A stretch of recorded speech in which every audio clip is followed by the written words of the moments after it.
biz.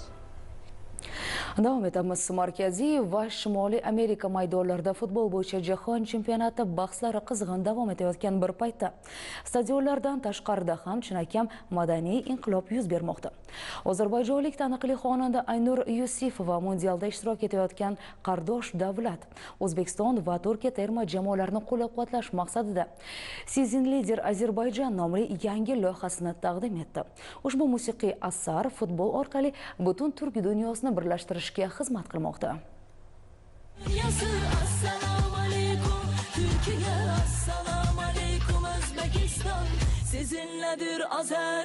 Tarixda ilk bor futbol bo'yicha jahon chempionatida ikki yirik turkiy davlat O'zbekiston va Turkiya milliy terma jamoalari birgalikda qatnashmoqda.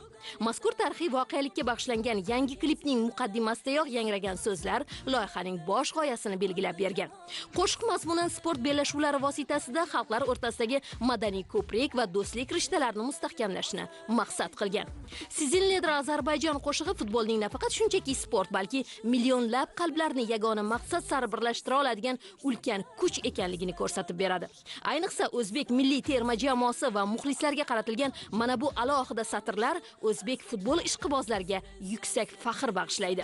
Dünya danışı Özbeklerden, sesiniz gelsin yükseklerden. Dost ve kardeş Özbekistan, sizinledir Azerbaycan. E'tiborli jihati ushbu ijodiy ish O'zbekistonning mashhur bojalar guruhi tomonidan terma jamoani qo'llash uchun avvalroq tayyorlangan loyihadan ilhomlanib suratga olingan.